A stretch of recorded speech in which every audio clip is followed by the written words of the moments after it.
Hay un día en la historia que casi nadie estudia. No el viernes, no el domingo, el día del medio. El día en que el cuerpo de Jesús estaba en un sepulcro sellado, los discípulos estaban escondidos detrás de puertas cerradas, los sacerdotes estaban negociando con soldados romanos y el mundo entero seguía girando sin saber que estaba a punto de cambiar para siempre. Es el día más silencioso de la historia cristiana y precisamente por eso es el más incomprendido, porque ese silencio no era vacío. Ese silencio era la pausa entre el golpe más devastador que el mal ha dado jamás y la respuesta más inesperada que Dios ha dado jamás. El año es 33 después de Cristo. La ciudad es Jerusalén y el sábado acaba de comenzar. Lo que ocurrió en esas 24 horas, en dos mundos simultáneos, uno visible y uno invisible, es lo que estás a punto de recorrer. Para comprender el Sábado Santo, hay que establecer desde el principio algo que la narración cristiana tradicional suele pasar por alto con demasiada velocidad. Ese sábado existían dos realidades operando en paralelo. La primera era la realidad visible, Jerusalén con sus calles, sus sacerdotes, sus soldados romanos, sus peregrinos pascuales, sus mercados cerrados por el Shabbat, sus discípulos dispersos y aterrados, su sepulcro sellado con una piedra grande y custodiado por una guardia militar. Todo esto era observable, verificable, registrable por cualquier testigo presencial. La segunda era la realidad invisible, lo que el credo apostólico resume en 3 palabras que la mayoría de los creyentes recitan cada semana sin detenerse a imaginar lo que significan. Descendió a los infiernos, o en su formulación más antigua, descendió al Hades, o en el lenguaje del Antiguo Testamento, fue al Sheol. Estas dos realidades no eran independientes, estaban conectadas por el mismo acontecimiento, la muerte de Jesús de Nazaret el viernes por la tarde y lo que ese acontecimiento desencadenó simultáneamente en ambas dimensiones de la existencia.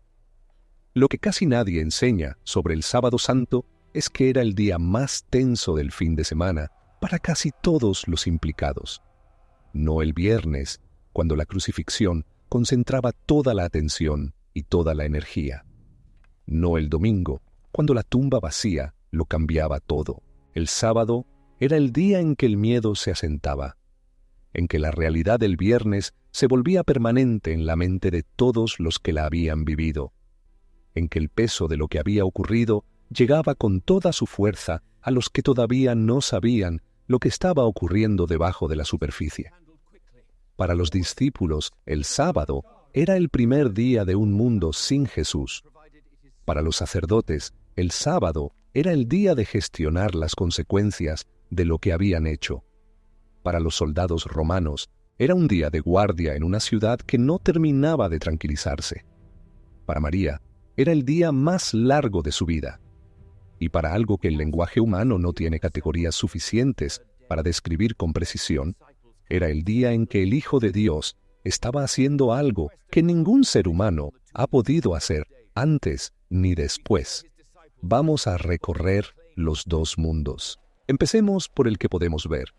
El sábado en Jerusalén comenzaba, como todos los días en el calendario judío, al caer el sol del viernes.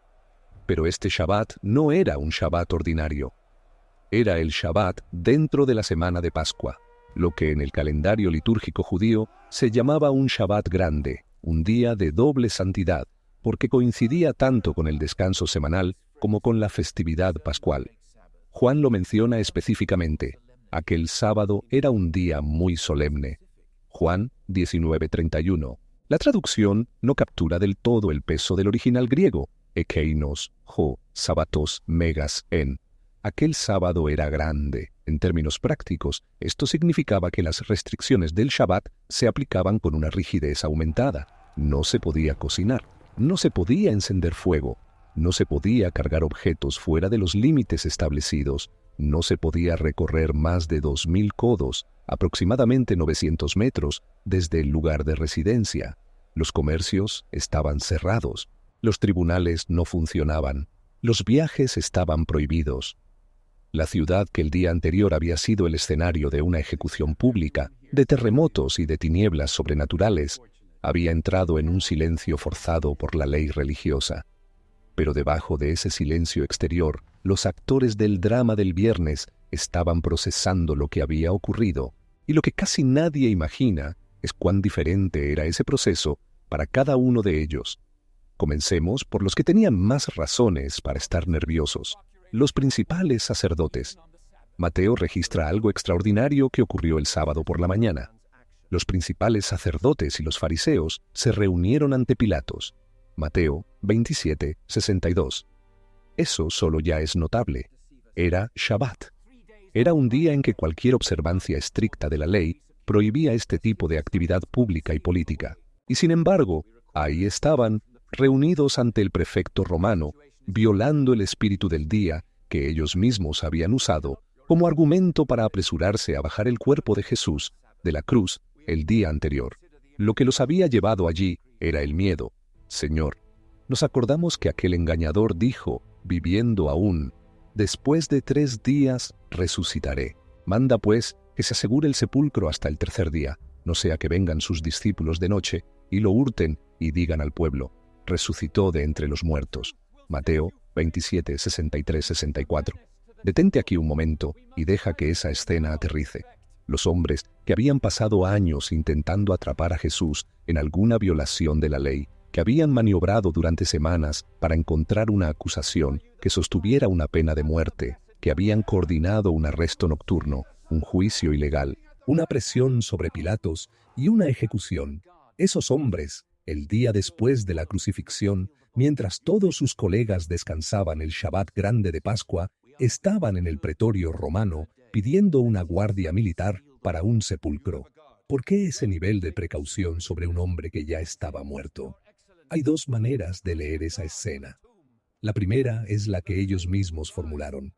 Temían que los discípulos robaran el cuerpo y montaran una historia de resurrección. La segunda, que ninguno de ellos hubiera articulado en voz alta, pero que sus acciones sugieren, es que en algún lugar debajo de toda su certeza teológica y de todo su poder institucional, había una duda que no habían podido silenciar del todo.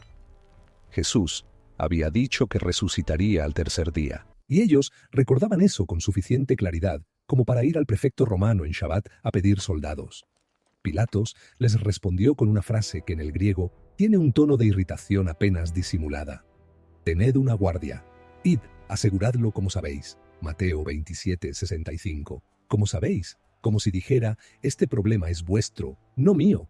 Ya me habéis dado suficiente trabajo esta semana. Y sin embargo les dio la guardia. El sepulcro fue sellado con la guardia romana presente. Un sello oficial romano sobre la piedra que hacía que cualquier intento de moverla fuera un acto de rebelión contra el imperio. Y soldados entrenados, armados y en servicio activo apostados en la entrada. Desde la perspectiva militar y política, el sepulcro era inexpugnable. Desde la perspectiva de lo que estaba ocurriendo dentro de él, esa guardia era tan relevante como poner una valla alrededor del sol para que no saliera por la mañana. Y ahora cambiamos de escena. No de ciudad, no de hora, de dimensión. Porque mientras los sacerdotes negociaban con Pilatos y los soldados sellaban el sepulcro y los discípulos se escondían detrás de puertas cerradas, algo estaba ocurriendo en el lugar que el pensamiento bíblico llama el Sheol, el Hades, el reino de los muertos. Lo que estaba ocurriendo ahí es lo que el credo apostólico resume con esas 3 palabras que merecen mucho más tiempo de reflexión del que habitualmente reciben. Descendió a los infiernos. Antes de explicar lo que eso significa, hay que despejar lo que no significa. No significa que Jesús fue a sufrir. No es una extensión del sufrimiento de la cruz hacia un dominio diferente. El consumado es del viernes, era definitivo. El sufrimiento expiatorio estaba completo. Lo que el descenso al Hades significa en la teología bíblica requiere entender primero cómo pensaba el mundo judío del primer siglo sobre la muerte y el reino de los muertos. En el pensamiento hebreo, el Sheol no era equivalente al infierno del fuego eterno en el sentido popular. Era el lugar donde todos los muertos esperaban, los justos y los injustos, separados en compartimentos distintos, pero dentro del mismo reino subterráneo. Los justos que habían muerto antes de la redención de Cristo esperaban en lo que Jesús mismo llamó el seno de Abraham, un lugar de descanso y consuelo, pero no de la presencia plena de Dios, porque la barrera del pecado no había sido removida aún. Los injustos esperaban en tormentos. Esta comprensión explica por qué el ladrón en la cruz recibió la promesa de estar con Jesús en el paraíso ese mismo día, no en el cielo definitivo, sino en el seno de Abraham, en la parte del Sheol, donde los justos esperaban. Y Jesús iba ahí también. Pedro lo describe en su primera carta con una densidad teológica que ha generado siglos de debate. Porque también Cristo padeció una sola vez por los pecados, el justo por los injustos, para llevarnos a Dios, siendo a la verdad muerto en la carne, pero vivificado en espíritu, en el cual también fue y predicó a los espíritus encarcelados. 1 Pedro 3, 18, 19. Los espíritus encarcelados. Una frase que ha desconcertado a los intérpretes durante 20 siglos y que no tiene una explicación exegética universalmente aceptada.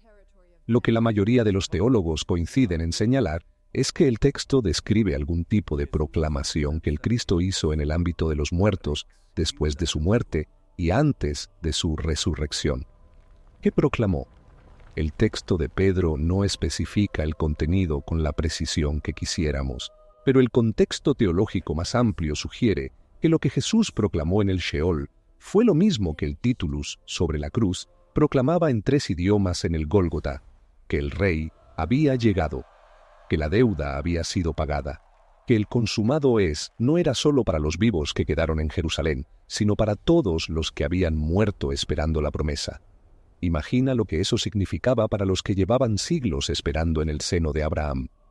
Abraham, que había creído en Dios y le fue contado por justicia, esperando en el Sheol la promesa que Dios le había hecho sobre una simiente en quien serían benditas todas las naciones. Génesis 22, 18. Moisés, que había visto la zarza ardiente y la gloria de Dios de espaldas, porque de frente nadie podía verla y sobrevivir. Éxodo 33, 23. Esperando la presencia plena que le había sido negada en vida. David, que había cantado en el Salmo 16, «No dejarás mi alma en el Sheol, ni permitirás que tu santo vea corrupción». Un salmo que Pedro en Pentecostés y Pablo en Antioquía de Pisidia interpretarán como una profecía de la resurrección de Cristo. Hechos 2:27, Hechos 13:35. Isaías, que había escrito el capítulo 53 con una precisión que resultaba imposible de explicar sin revelación sobrenatural, esperando ver cumplido lo que había descrito con tanta claridad. Jeremías, que había anunciado el nuevo pacto escrito en el corazón. Jeremías 31, 31, 34. Todos ellos, y los millones de creyentes que habían vivido y muerto en la fe del Antiguo Testamento, desde Abel hasta el ladrón en la cruz, estaban en ese Sheol esperando. Y ese sábado, mientras Jerusalén guardaba el Shabbat grande, y los sacerdotes negociaban con Pilatos, y los discípulos se escondían con las puertas cerradas, el que había dicho consumado, estaba en el reino de los muertos, proclamando que la espera había terminado. Hay algo en esa imagen que resulta casi insoportable de contemplar en toda su dimensión. El día más silencioso de la historia visible era el día más estruendoso de la historia invisible. Y hay un texto del Nuevo Testamento que suele pasarse por alto en la lectura de Semana Santa, pero que ilumina el sábado con una intensidad particular. Pablo, en su carta a los Colosenses, describe lo que la cruz logró en términos que aplican directamente a ese sábado. Despojando a los principados y a las potestades, los exhibió públicamente, triunfando sobre ellos en la cruz. Colosenses 2:15. El lenguaje que Pablo usa es el lenguaje del triunfo romano. Cuando un general romano regresaba victorioso de una campaña, celebraba lo que se llamaba el triunfo, un desfile por las calles de Roma donde exhibía públicamente a los líderes enemigos capturados, encadenados, desarmados, para que todo el pueblo viera que la amenaza había sido neutralizada. Era la declaración pública más elocuente de victoria que el mundo romano conocía. Pablo dice que eso es lo que Jesús hizo con los poderes del mal en la cruz y en el descenso al Sheol. No fue él quien fue exhibido como vencido. Fueron ellos. Lo que parecía desde fuera el triunfo del mal sobre el bien, la muerte sobre la vida, el imperio sobre el Galileo, era en realidad, desde la perspectiva del reino invisible, exactamente lo contrario. El sábado era el día del desfile de victoria en el mundo invisible. Mientras Jerusalén celebraba el Shabbat grande y los soldados montaban guardia sobre un sepulcro que creían inviolable, el verdadero triunfo estaba ocurriendo en un dominio que ninguno de ellos podía ver. Volvamos al mundo visible, porque mientras todo lo anterior ocurría en el ámbito invisible, 11 hombres y varias mujeres estaban viviendo lo que cualquier ser humano que haya perdido a alguien reconocerá inmediatamente. El primer día completo de ausencia, no el día de la muerte, que tiene su propio tipo de irrealidad, su propio estado de shock, que actúa como anestesia provisional, sino el día después, el día en que la mente despierta y por un segundo no recuerda, y luego recuerda, y el peso de lo que recuerda cae de nuevo con toda su fuerza. Ese era el sábado para los discípulos de Jesús. ¿Dónde estaban? El Evangelio de Juan ofrece un detalle que se convierte en el viernes por la noche y que todavía estaba en pie el domingo por la noche. Las puertas estaban cerradas donde los discípulos estaban reunidos por miedo a los judíos. Juan 20:19. El miedo que los había dispersado en Getsemaní los había reunido de nuevo, pero en una reunión muy diferente a la de la última cena. Ya no era la reunión del Maestro con sus discípulos, era la reunión de los supervivientes de un movimiento que en 48 horas había pasado de la entrada triunfal a la crucifixión de su líder. ¿Qué estaban pensando? Es una pregunta que los evangelios no responden directamente, pero que la psicología del duelo y el contexto cultural del primer siglo nos permite reconstruir con bastante precisión. Lo primero que estaban procesando era el miedo personal. Judas ya había traicionado a Jesús. Pedro había negado conocerlo 3 veces. Los demás habían huido en Getsemaní. El sistema que había ejecutado a Jesús sabía perfectamente quiénes eran sus seguidores. En Jerusalén, durante la Pascua, con 100.000 personas en la ciudad, cualquiera de ellos podía ser reconocido en la calle, señalado, arrestado. El mismo destino del Maestro podía ser el suyo. Lo segundo era el colapso de todo lo que habían creído. No hay que suavizar esto. Los discípulos no entendían la resurrección en el sentido en que la entendemos nosotros después de Pascua. Para ellos, la crucifixión no era el acto redentor que culminaba un plan divino, era el final. Era la prueba de que habían estado equivocados sobre quién era Jesús. Los Mesías no morían crucificados por los romanos. El Mesías era el que iba a liberar a Israel del yugo romano, no el que terminaba clavado en una cruz romana, con un letrero que decía «Rey de los judíos». Lucas preserva una conversación del domingo que revela con extraordinaria honestidad lo que los discípulos pensaban ese sábado. 2 de ellos camino a Emaús, diciéndole al extraño que no habían reconocido todavía como Jesús resucitado: «Nosotros esperábamos que Él era el que había de redimir a Israel». Lucas 24:21. Esperábamos. Tiempo pasado, la esperanza había muerto con Jesús en la cruz. Y luego añaden algo que captura perfectamente el estado mental del sábado. Y además de todo esto, hoy es ya el 3er día que esto ha acontecido. Lucas 24:21. El 3er día. Lo mencionan no con fe anticipatoria, sino con el tono de quien constata que el plazo que el Maestro había mencionado está a punto de vencer sin que nada haya cambiado. ¿Habían recordado lo que Jesús había dicho sobre resucitar al 3er día? Casi con certeza lo habían recordado. Los sacerdotes lo recordaron con suficiente claridad como para ir a pedirle una guardia a Pilatos. Pero para los discípulos, esa promesa era probablemente lo que en ese momento parecía una figura retórica que no habían comprendido bien. Otra de las enseñanzas enigmáticas del Maestro, que en ese momento simplemente no tenía ningún ancla en la realidad que estaban viviendo. La fe de los discípulos ese sábado era, en el mejor de los casos, ceniza. Y sin embargo ahí estaban, juntos, detrás de puertas cerradas, sí, con miedo, sí, sin entender nada, sí, pero juntos. Hay algo en ese detalle que merece atención. En el momento más oscuro, más confuso y más peligroso que el grupo había vivido, no se dispersaron permanentemente. Se reunieron. El instinto que Jesús había cultivado en ellos durante 3 años, el instinto de la comunidad, de no estar solos en los momentos difíciles, era más fuerte que el miedo que los empujaba a esconderse, cada uno por su cuenta. Y luego estaba la cuestión de Judas. El grupo sabía lo que había hecho. Mateo registra que cuando Judas vio que Jesús había sido condenado, se arrepintió y devolvió las 30 piezas de plata a los principales sacerdotes diciendo: «He pecado entregando sangre inocente». Mateo 27, 3, 4. Y luego fue y se colgó. ¿Lo sabían los 11 ese sábado? Es probable. Las comunidades pequeñas en las ciudades antiguas no tardaban en enterarse de las muertes violentas. Y si lo sabían, el peso del sábado tenía una dimensión adicional.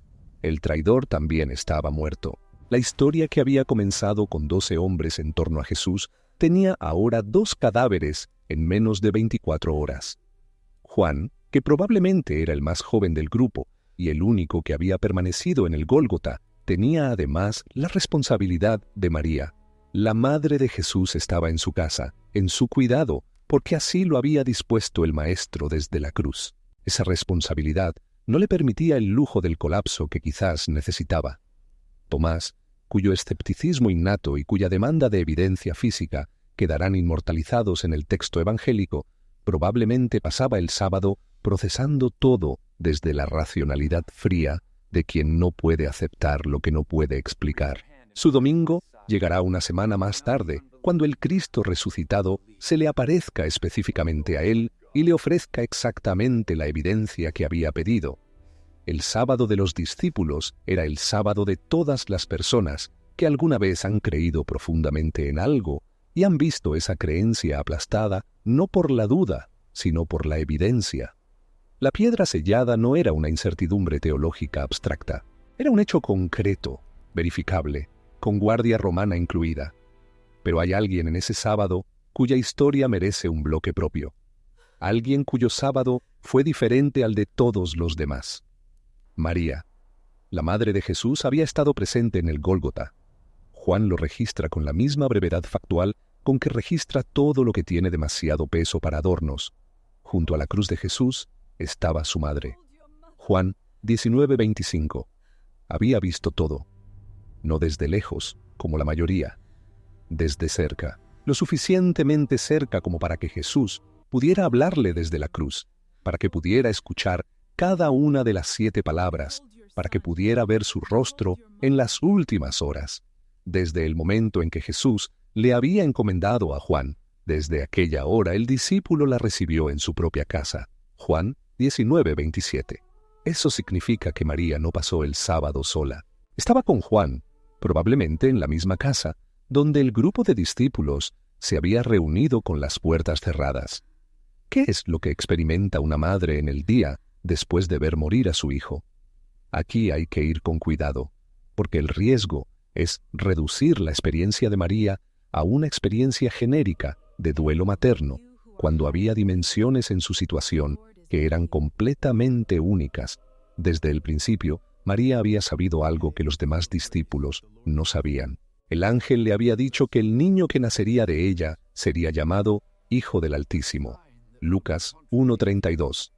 Simeón le había dicho en el templo, cuando Jesús tenía 40 días, que ese niño estaba puesto para caída y para levantamiento de muchos en Israel, y para señal que será contradicha. Lucas 2:34.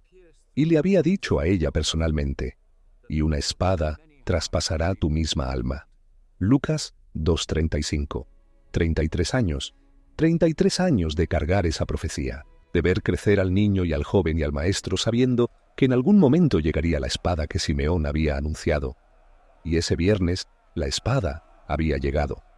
Pero aquí está la dimensión de la experiencia de María que ningún otro doliente tiene. Ella también sabía las otras cosas. Sabía lo que el ángel le había dicho. Sabía que su hijo no era solo su hijo. Había guardado todas esas cosas en su corazón, meditándolas. Lucas 2:19. Durante 33 años. ¿Le alcanzaba ese conocimiento para atravesar el sábado? Esa es la pregunta que los evangelios nos responden, y que quizás es mejor que no respondan, porque la respuesta honesta es que no lo sabemos. La fe y el dolor humano no se excluyen mutuamente. Se puede creer profundamente en algo y al mismo tiempo sentir el peso aplastante de lo que los sentidos perciben. Se puede saber con la mente que hay una promesa y al mismo tiempo sentir con el cuerpo el vacío de la ausencia. María ese sábado era la mujer más sola y la menos sola del mundo simultáneamente.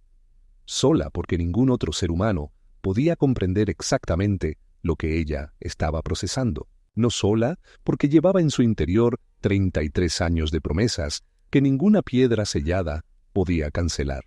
Lo que casi nadie se detiene a imaginar es que María, de todos los presentes en ese sábado, era posiblemente quien más cerca estaba de la esperanza real, no porque tuviera menos dolor, sino porque tenía más información que los demás. Había estado ahí desde el principio. Había escuchado más que cualquier otro discípulo y había guardado todo en ese corazón que la espada había traspasado. El Sábado Santo no tiene nadie más parecido a Job que María, la persona que tiene todas las razones para saber que Dios es fiel, viviendo el día en que nada de lo que experimenta lo confirma. Hay otro grupo cuyo sábado merece atención, porque su historia revela algo sobre la naturaleza del amor que trasciende cualquier consideración de seguridad o de prudencia. Las mujeres que habían acompañado a Jesús desde Galilea.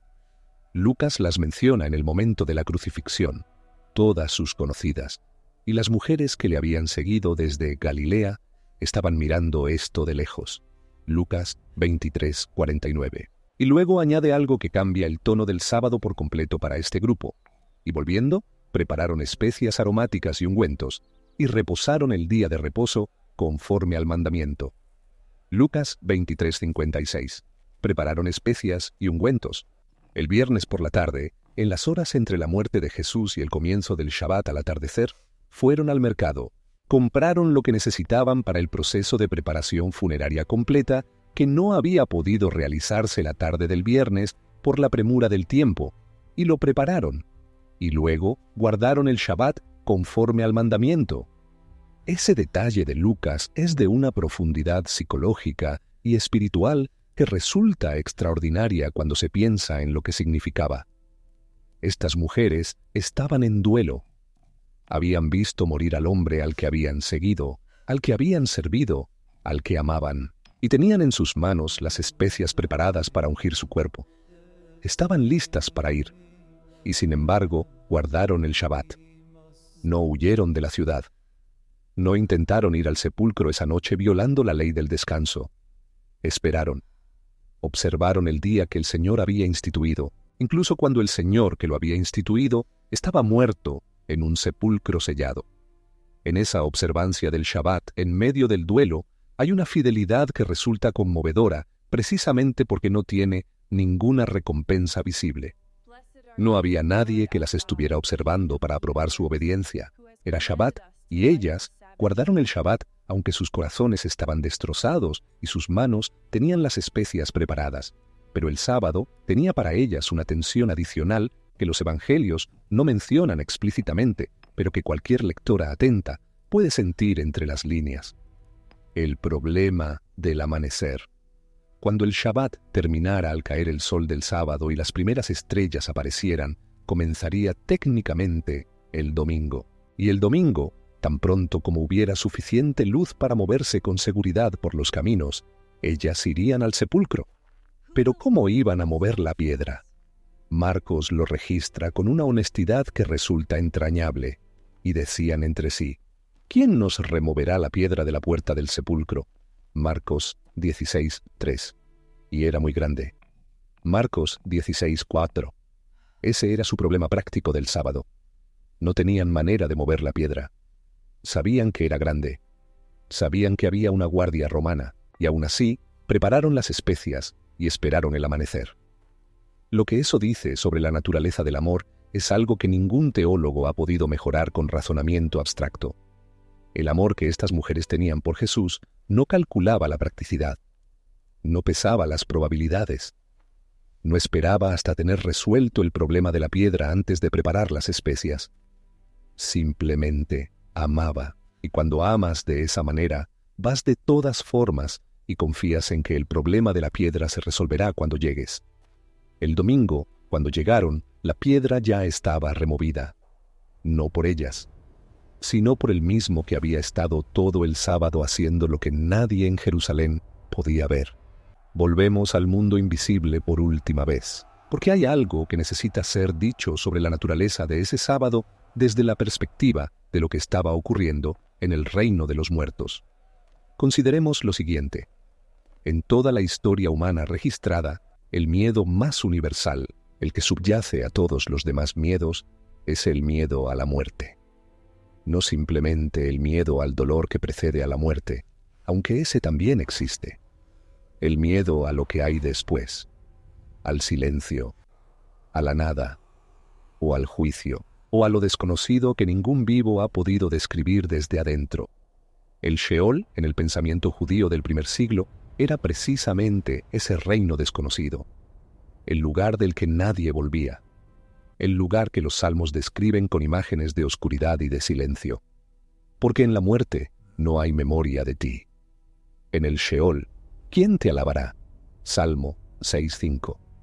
Y ese sábado, el Hijo de Dios estaba en ese lugar, no como víctima, no como alguien que había caído en el dominio del enemigo, sino como conquistador que entra en territorio enemigo no para ser capturado, sino para liberar a los cautivos.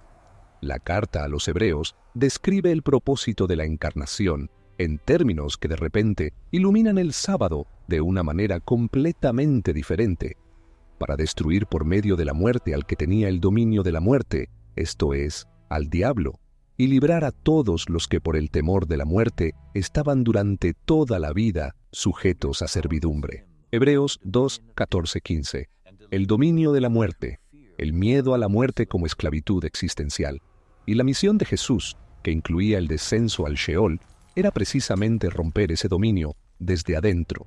Hay una imagen en la tradición patrística, especialmente en la teología oriental, que captura esto con una potencia que ningún argumento abstracto puede igualar. La imagen del harrowing of hell, el descenso al infierno, que los padres de la Iglesia describían como Jesús entrando al Sheol, no como prisionero sino como rey, derribando las puertas, proclamando la liberación a los que esperaban, tomando de la mano a Adán y a Eva y a todos los justos del Antiguo Testamento que habían muerto en la esperanza de una promesa que ese sábado se estaba cumpliendo. Juan Crisóstomo, en su célebre homilía pascual que todavía se lee en las iglesias orientales cada domingo de resurrección, lo expresa con una elocuencia que 20 siglos no han podido mejorar. El infierno se amargó porque fue abolido. Se amargó porque fue burlado. Se amargó porque fue muerto. Se amargó porque fue encadenado. El sábado era el día del amargo silencio en Jerusalén.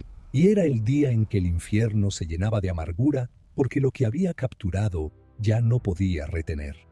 Hay un texto del Nuevo Testamento que suele leerse en el contexto de la segunda venida, pero que los teólogos del primer siglo aplicaban también al descenso al Sheol. Pablo en Efesios 4:8-9, citando el Salmo 68, por lo cual dice, subiendo a lo alto, llevó cautiva la cautividad y dio dones a los hombres. Y eso de que subió, ¿qué es? Sino que también había descendido primero a las partes más bajas de la tierra. El que descendió es el mismo que también subió. El sábado era el día del descenso. El domingo sería el día de la subida. Y entre los dos había algo que el sepulcro sellado y la guardia romana y las puertas cerradas de los discípulos y el Shabbat grande de Jerusalén no podían ni contener ni apurar. La vida que no puede ser detenida por la muerte. El sábado santo tiene una teología propia que la tradición cristiana ha explorado menos de lo que merece. Y esa teología empieza por reconocer algo que resulta incómodo para la sensibilidad moderna que quiere resoluciones rápidas y arcos narrativos eficientes. A veces, Dios trabaja en el sábado. No en el sábado visible, donde todo parece detenido y sellado y sin esperanza, sino en el sábado invisible, donde lo que parece el final es en realidad la antecámara del principio. Piensa en los grandes sábados de la historia bíblica. No el calendario, sino los sábados en el sentido narrativo, los días del medio, los días en que el desenlace no ha llegado todavía y nada de lo que se puede ver confirma que llegará. Abraham e Isaac subiendo el monte Moriah. El altar está preparado, el cuchillo está levantado. Ese es el sábado de Abraham, el momento entre la obediencia y la provisión, cuando lo único que hay es el silencio del monte y la fe que no puede explicarse racionalmente. José en la cisterna, sus hermanos cenando tranquilamente mientras él escucha el ruido de los comerciantes madianitas que se acercan. Ese es el sábado de José, el día entre la traición y el propósito que todavía no puede ver. Israel en el Mar Rojo, el ejército del faraón detrás, el agua delante, sin camino visible en ninguna dirección.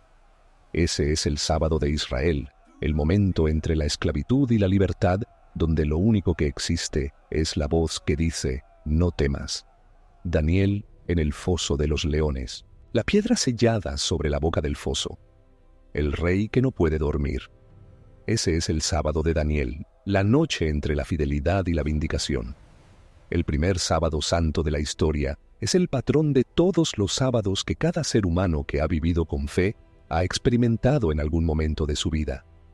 El día en que la piedra está sellada. El día en que las puertas están cerradas. El día en que las especias están preparadas, pero no hay manera visible de llegar al sepulcro. El día en que lo que creías se ha derrumbado y lo que esperabas no ha llegado todavía. Ese día tiene un nombre. Se llama Sábado Santo. Y es sagrado precisamente porque en él, cuando todo lo visible dice que la historia ha terminado, algo invisible está ocurriendo que cambiará todo lo visible para siempre. ¿Has vivido algún sábado santo en tu propia historia? Un momento en que lo que amabas o lo que creías parecía estar en un sepulcro sellado y tú estabas ahí con las especias en la mano, preguntándote ¿quién movería la piedra? Quiero que te quedes con esa imagen un momento, porque lo que el sábado santo de Jerusalén en el año 33 te dice no es que Dios resuelve los problemas rápidamente. No siempre. A veces hay un sábado, a veces hay que guardarlo entero, con sus horas largas y su silencio y su ausencia aparente de señales. Lo que el sábado santo te dice es que el silencio de Dios no es la ausencia de Dios. Lo que parece el día más vacío de la historia resultó ser el día más lleno de actividad invisible que el universo haya conocido. Y hay una cosa más que el sábado santo dice a los que están en él, la más personal de todas, la vergüenza de Pedro. Pedro ese sábado no cargaba solo el duelo que los demás cargaban, cargaba algo más específico y más corrosivo. Cargaba el recuerdo de haber dicho, aunque me sea necesario morir contigo, no te negaré. Mateo 26:35. Y luego haberlo negado 3 veces antes de que el gallo cantara. La vergüenza no es como el duelo. El duelo mira hacia adelante con miedo. La vergüenza mira hacia atrás con acusación. El duelo dice, no sé cómo seguirá esto. La vergüenza dice, sé exactamente lo que hice y no puedo deshacerlo. El sábado de Pedro era el sábado más largo. Y sin embargo Pedro estaba ahí. Detrás de las puertas cerradas, sí. Con vergüenza, sí. Sin saber cómo podría mirarse a sí mismo después de esto, sí. Pero ahí.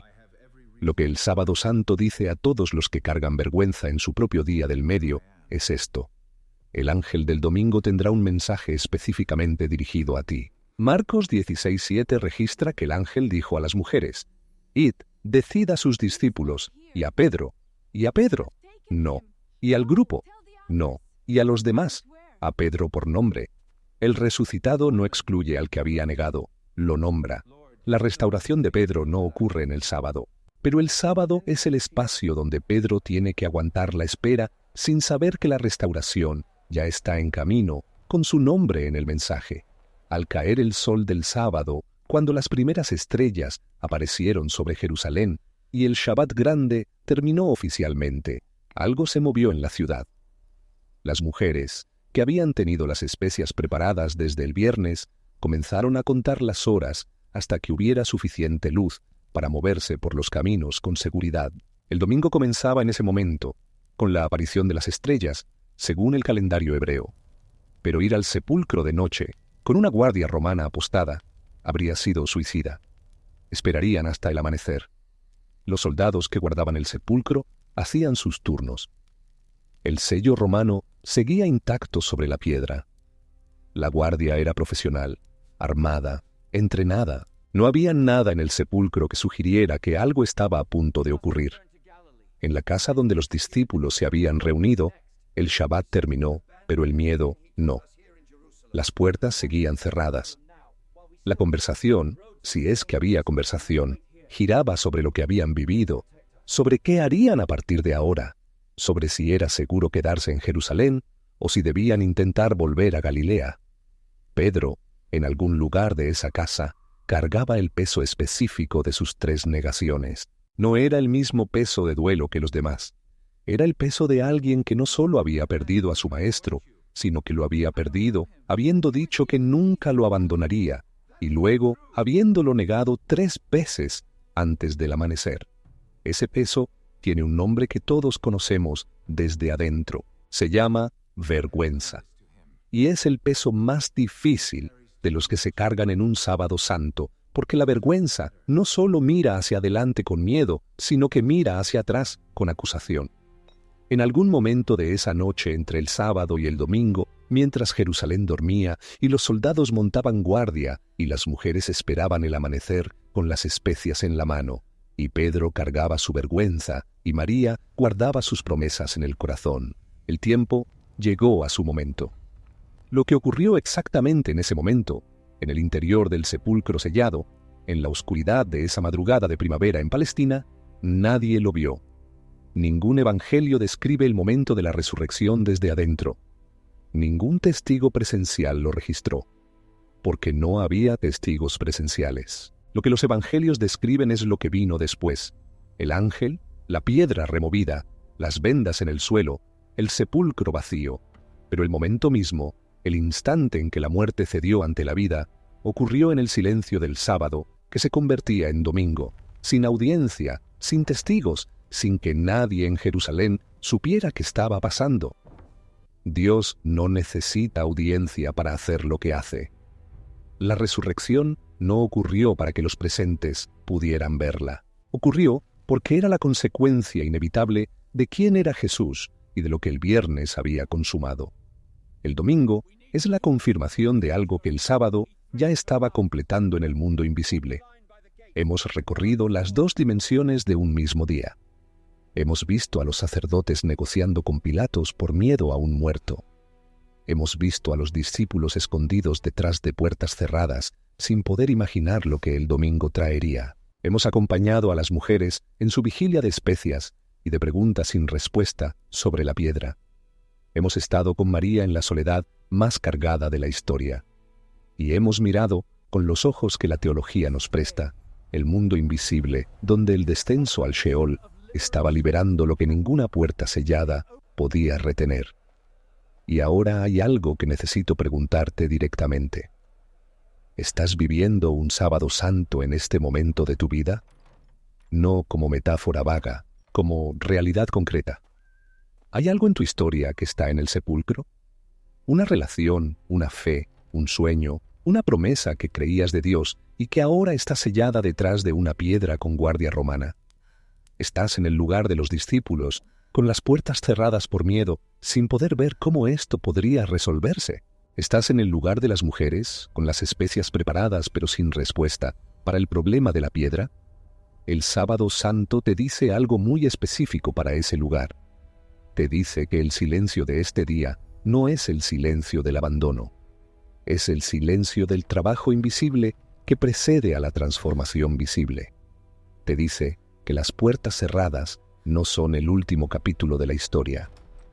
El domingo, Jesús entró a través de esas mismas puertas cerradas y dijo: «Paz a vosotros». Juan 20:19. Las puertas cerradas no lo detuvieron entonces, no te detendrán a ti tampoco. Te dice que el problema de la piedra no es tuyo para resolver. Las mujeres fueron de todas formas, y cuando llegaron, la piedra ya estaba removida. Lo que parecía el obstáculo insuperable ya había sido resuelto por alguien que no necesitaba que ellas tuvieran la respuesta antes de ponerse en camino. Y te dice, sobre todo, que el sábado termina. Siempre termina.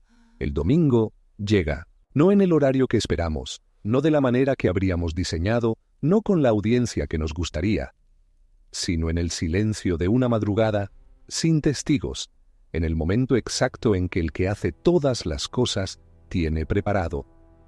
Antes de que termines este video, quiero pedirte algo.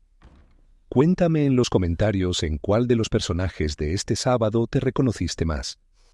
¿En los discípulos con las puertas cerradas? ¿En las mujeres con las especias y el problema de la piedra sin resolver? ¿En María, guardando promesas en el corazón en medio del dolor? ¿O en Pedro, cargando la vergüenza de algo que no puede deshacer? Quiero leerlo, porque esa pregunta no es un ejercicio académico, es una radiografía del lugar donde estás hoy. Y quiero que esta comunidad sepa que no está sola en su sábado. Y si hay alguien en tu vida que está viviendo su propio sábado santo en este momento, alguien que está en el día del medio entre el dolor que ya llegó y la resolución que todavía no se ve, comparte este video con esa persona hoy, porque el sábado santo no es un día para estar solo. El domingo está en camino. Para todos los que estamos en el sábado, esa es la única promesa que necesitamos. Suscríbete a Así era la Biblia si todavía no formas parte de esta comunidad. Mañana recorremos juntos el día que cambió todo, el sepulcro vacío, la mañana que ningún historiador pudo ignorar, el domingo de resurrección, de 33 después de Cristo, hora por hora, detalle por detalle, con la misma profundidad con que hemos recorrido el viernes y el sábado. El sábado ha terminado. Escucha, el domingo ya está aquí.